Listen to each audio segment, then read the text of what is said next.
100కి 100 మందికి బాధలు ఉన్నాయి. 100కి 100. ప్రపంచం అంతటిలో కూడా, ప్రపంచం అంతటిలో అందరికీ బాధలు ఉన్నాయి. బాధలు లేవు అనేవాళ్ళు లేరు. ఎవరికి అందించాం మనకి ఏ బాధలు లేవు. డబ్బు ఉంది, బంగారం ఉంది, వెండి ఉంది, కొడుకులు ఉన్నారు, కూతురులు ఉన్నారు, అల్లుళ్ళు ఉన్నారు, కోడళ్ళు ఉన్నారు, మనవళ్ళు ఉన్నారు, మనవరాలు ఉన్నారు, అన్నీ బాగున్నాయి. అవునా? ఇంకంతకే బాధలు లేవు.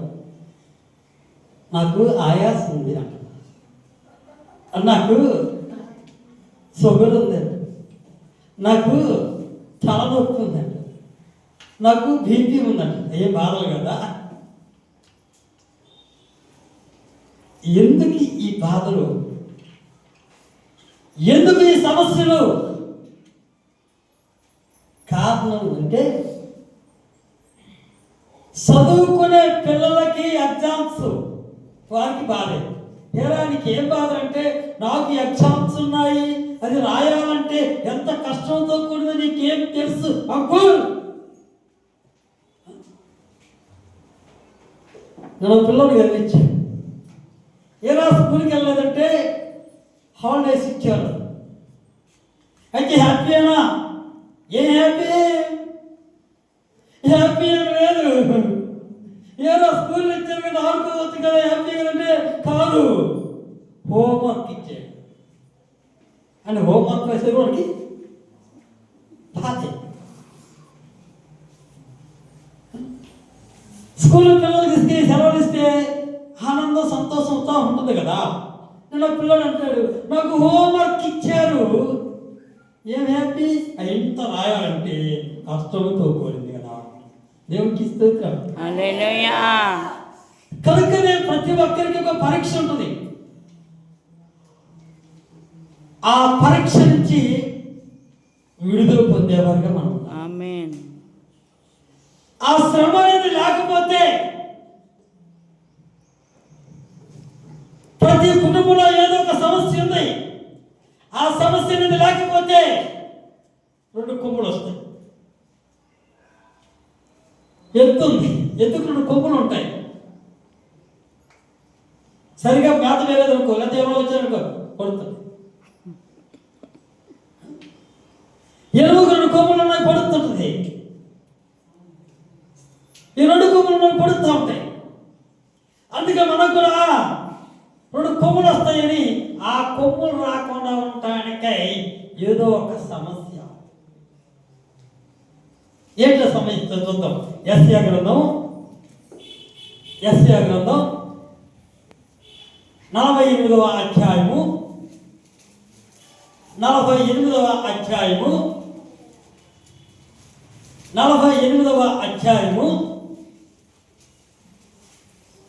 10వ వచనం చూసినట్లయితే, నేను నిన్ను పుటము వేసితిని, వెండిని వేసినట్లు కాదు, ఇబ్బంది కొనుములో నిన్ను పరీక్షించితిని. వెండి వేసేట్టు కాదంట. వెండి ప్రకారం పరీక్షలో వేస్తే ఏమవుతుందో, రాకుండా వేస్తే కరిగిపోతుంది. కానీ అలాంటి కాదు నీకు పెట్టింది. నేను నిన్ను పుటము వేసితిని. ఎంత చక్కని మాట చూడండి. నేను నిన్ను పుటము వేసి తిని, వెండి వేసినట్లు కాదు, ఇబ్బంది కొలిములో నిన్ను పరీక్షించి తిని. కనుక ప్రతి కుటుంబంలో ఒక ఇబ్బంది ఉంటుంది, ప్రతి కుటుంబంలో ఒక బాధ ఉంటుంది, ప్రతి కుటుంబంలో ఒక కష్టం ఉంటుంది, ప్రతి కుటుంబంలో ఒక వ్యాధులు ఉంటుంది, ప్రతి కుటుంబంలో ఒక ఇబ్బందులు ఉంటున్నాయి, ప్రతి కుటుంబంలో ఒక ఆటంకాలు ఉంటున్నాయి, ప్రతి కుటుంబంలో ఒక బలహీనతలు ఉంటున్నాయి. అన్ని బాగున్నాయంటే అత్త వాళ్ళకి గొడవ, విడిపోవటం చూడండి ఎలా ఉంటుంది. కనుకనే ప్రతి ఒక్కరికి బాధే. బాధ లేరు. కనుక ఆ బాధ నుంచి విడిపించేదే వాక్యం.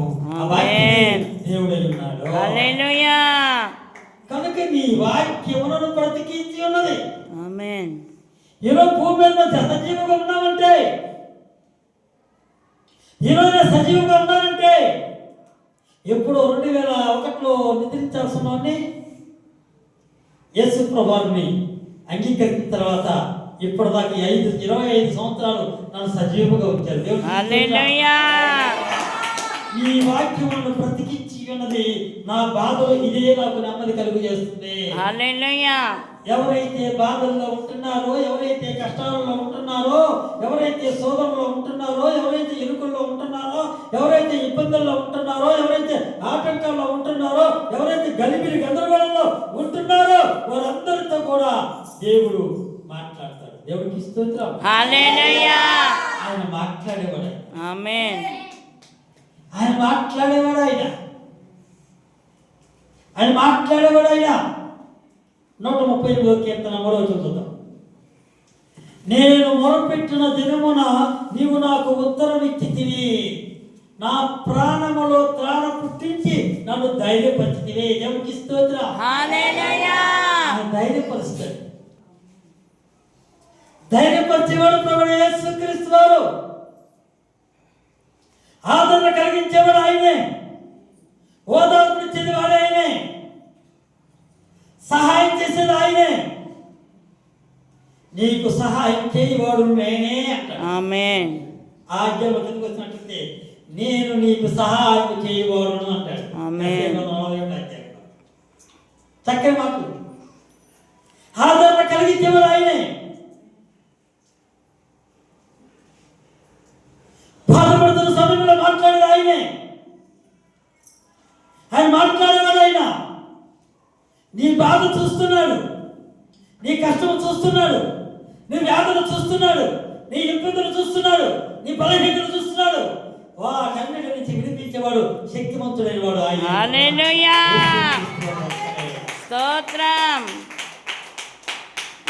కనుక ఆయన్ని మనం ప్రేమించే వారిగా ఉండాలి. మన సేవకుల కోరికలు ఇదే చెప్పారు. ఏమని చెప్పారంటే, మొదటి ప్రేమ ఈ లోకములో సెల్ ఫోన్కి ఇస్తున్నారు.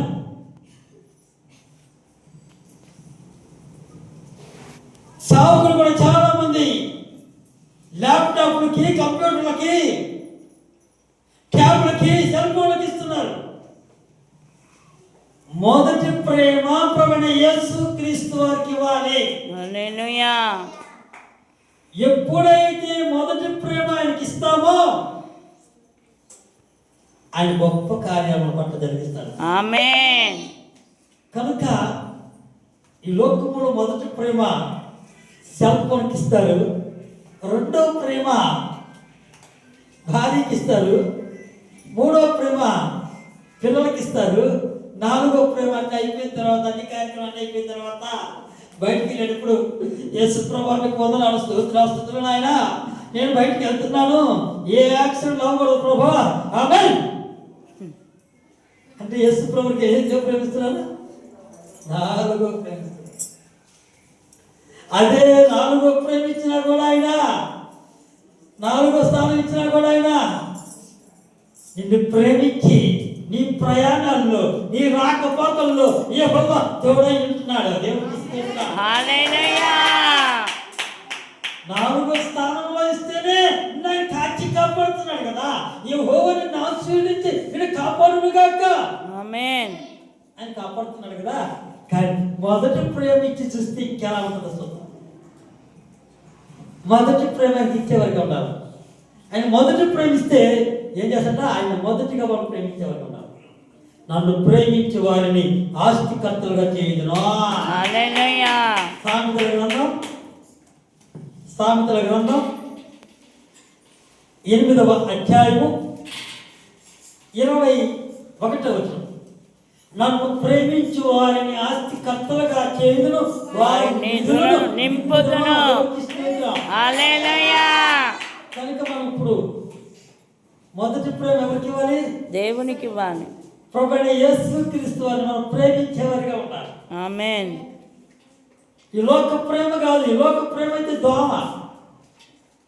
ప్రేమ ఏమవుతుంది? ప్రేమ దోమగా మారుతుంది. ముందు ప్రేమిస్తారు, చక్కగా ప్రేమిస్తారు. పురుషుడు స్త్రీని ప్రేమిస్తాడు, స్త్రీ పురుషుని ప్రేమిస్తాడు, చక్కగా ప్రేమిస్తారు. ఆ ప్రేమించిన తర్వాత ఈలోపే గర్భఫలం వస్తుంది. ఇంకా మ్యారేజ్ కాదు, వివాహం కాదు, కాకపుడితే గర్భఫలం. నన్ను ఏంద్ర పాడు చేసావా? ఇప్పుడు నా ప్రెగ్నెంట్ రా, నా పరిస్థితి లేదురా అని అడుగుతుంటే అంటాడు, ఏ ఏ ఏ నేనైనా గురేటి, నేనైనా గురేటి, నువ్వు అప్పులు లేరా? పోలు మన మగవాళ్ళు ఉన్నారు, నేనైనా గురేటి. ఈ లోపు ప్రేమ ఎలా ఉంటుంది? ఈ లోపు ఆవాసం చేసి ఈలోపు మళ్ళీ ఇద్దరికి యుద్ధాలు, పోరాటం, యుద్ధాలు, పోరాటం. లోక ప్రేమలా ఉంటాయి. కానీ మొదటి ప్రేమ ప్రభువైన యేసుక్రీస్తు వారికి ఇస్తే ఆయన శాశ్వత ప్రేమిస్తాడు. దేవునికి స్తోత్రం. హల్లెలూయా. శాశ్వతంగా ఆయన ప్రేమిస్తాడు. ఆమేన్. నిన్ను వదలడు ఆయన. ఆమేన్. ఈ లోకంలో పురుషుడు యవనస్తులు వదులుతాడేమో, యవనస్తులు వదులుతున్నామో, స్త్రీ వదులుతున్నాడేమో, పురుషుడు వదులుతున్నాడేమో, కానీ ఆయన్ను విడవడు, ఎడబాయుడు, నిన్ను ప్రేమించేవాడు. హల్లెలూయా. నిజమైన ప్రేమించేది ఆయనే. హల్లెలూయా. ఆయన మనం ప్రేమిస్తే ఆయన మనల్ని ప్రేమిస్తున్నాడు. మనల్ని ప్రేమించిన తర్వాత ఆయన మనల్ని ఆస్తికర్తలుగా చేస్తున్నాడు. హల్లెలూయా. స్తోత్రం. హల్లెలూయా. ఈ మధ్యకాల సమయంలో ఒక ప్రేమ జంట చాలా బాగా ప్రేమించుకుంటూ ఉన్నారు. చాలా బాగుంది.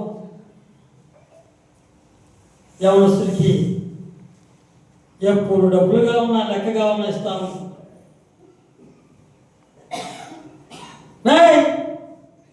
ఒక 20,000 పంపించు, పంపిస్తాడు.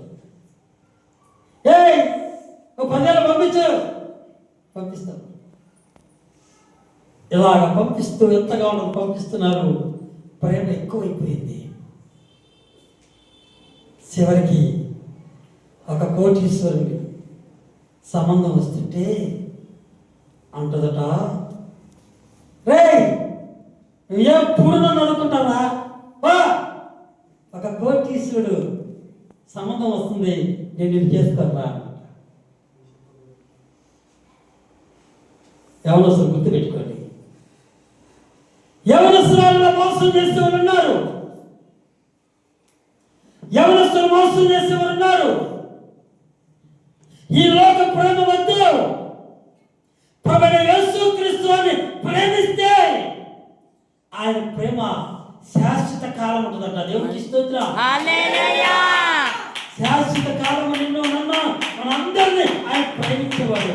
ఆమేన్. అందుకనే మనం ప్రేమిస్తున్నాడు. కనుకనే మన కోసం ఆయన ఈ లోకానికి వచ్చి రక్తము చిందించి, రక్తము కాచి, రక్తము దారిపోసి చనిపోయి తిరిగి మళ్ళీ లేచాడు. హల్లెలూయా. పునరుద్ధానుడై ఉన్నాడు. ఆమేన్.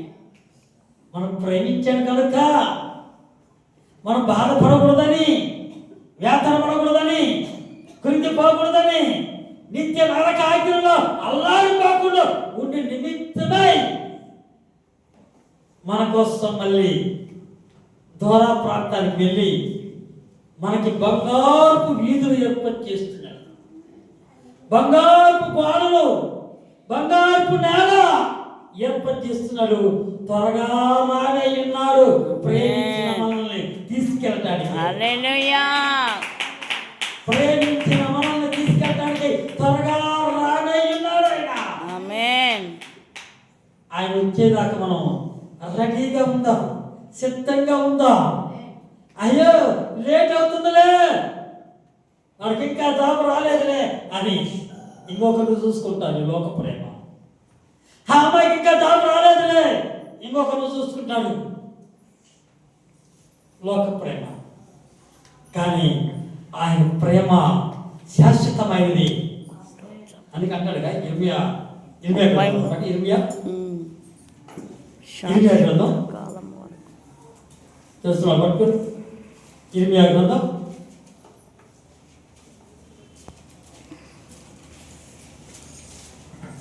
20 గ్రంథంలో ఇర్మియా భక్తుడుతో దేవుడు మాట్లాడతాడు. చక్కని మాట మాట్లాడతాడు. చూడండి 31వ అధ్యాయం.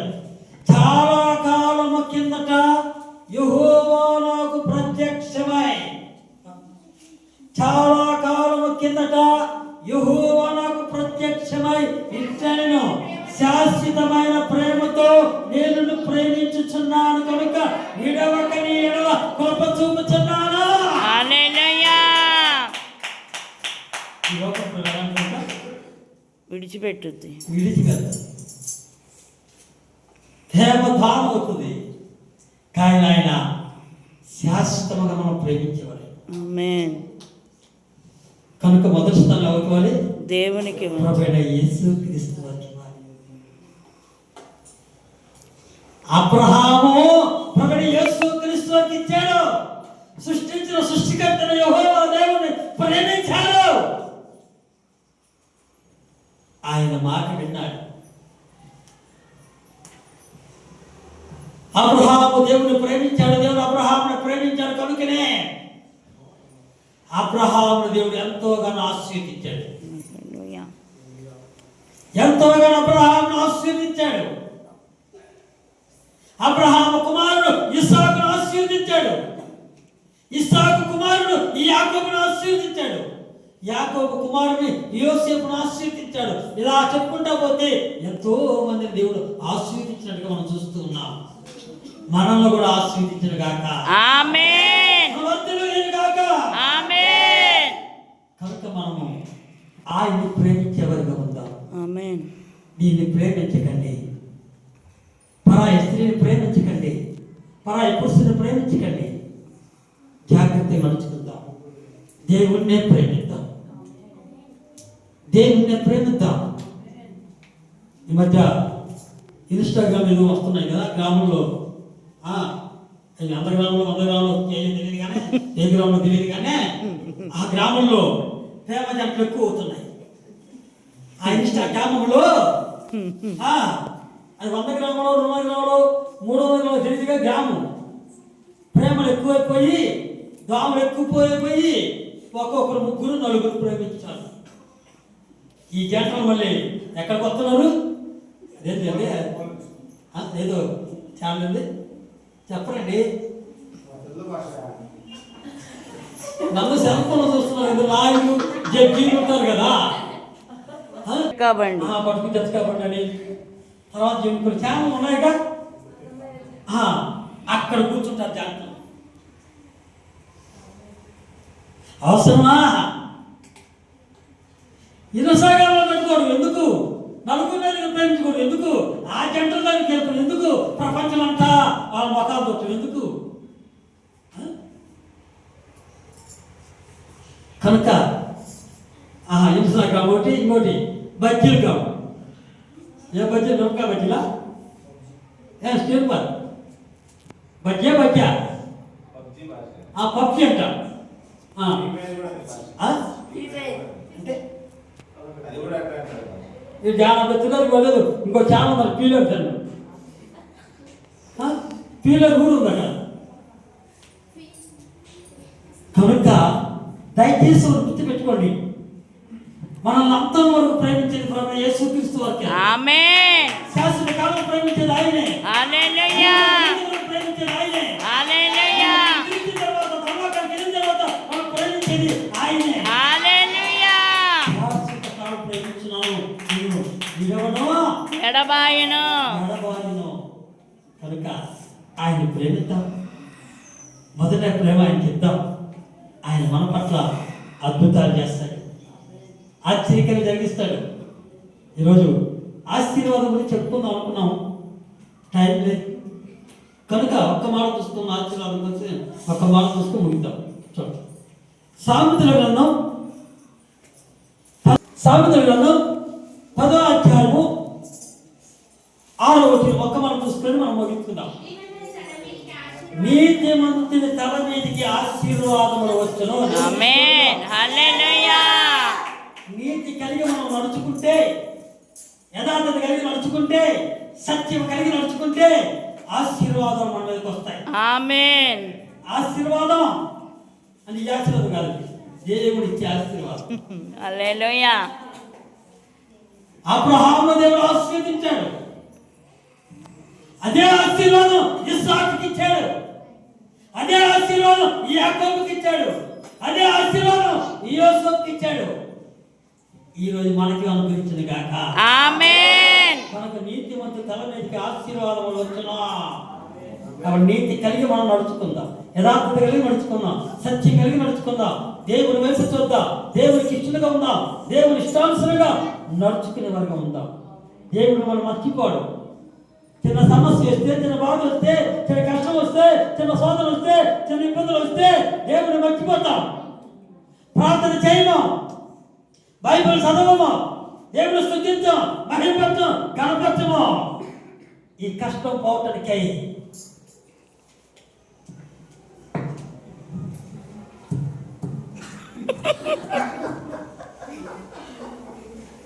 ఏం చేస్తారు? సెల్ ఫోన్ చూస్తా. అక్కడ నుండి ఏదో ఎందుకు సెల్ ఫోన్ చూస్తామంటే మీకేం తెలుసు? ఈ సెల్ ఫోన్ చూస్తున్న దానివల్ల అందులోకి వెళ్ళిపోతాం, అందులోకి వెళ్ళిపోతారు. చిన్న శ్రమ వస్తే ఆయన మర్చిపోతున్నాం, కానీ ఆయన మనం మర్చిపోడట. చూడండి, మనం ఈ తప్పులో చేస్తాం. దావీదు రాసిన కీర్తనలు 115వ అధ్యాయం 115వ అధ్యాయము 12వ వచనం, పేజీ నంబర్ 513. యెహోవా మమ్మల్ని మర్చిపోలేదు, ఆయన మమ్మల్ని ఆశీర్వదించును, ఆయన ఇశ్రాయేలును ఆశీర్వదించును, హరోను వంశస్థులను ఆశీర్వదించును, ఈ దినాన్ని ఆశీర్వదించును. పిల్లలు లేని పెద్దలు లేని ఓదే తన యందు భయభక్తులు గల వారిని యెహోవా ఆశీర్వదించును. ఆమేన్. యెహోవా మిమ్మును పిల్లలను ఆశీర్వదించును. ఆమేన్. ఆకాశం సృజించిన యెహోవా చేత మీరు ఆశీర్వదించబడిన వారు. ఆమేన్. హల్లెలూయా. ఆయన మర్చిపోయేవారు కాదు. ఆయన మనల్ని ప్రేమిస్తున్నాడు కనుక, ఆయన ప్రేమ మన నిండుగా ఉంది కనుక, ఆమేన్. నువ్వు ఏ విధంగా ఉన్నా, ఎలా ఉన్నా, 24 గంటల సర్పను చూసుకున్నా ఆయనను ప్రేమిస్తున్నాడు. హల్లెలూయా.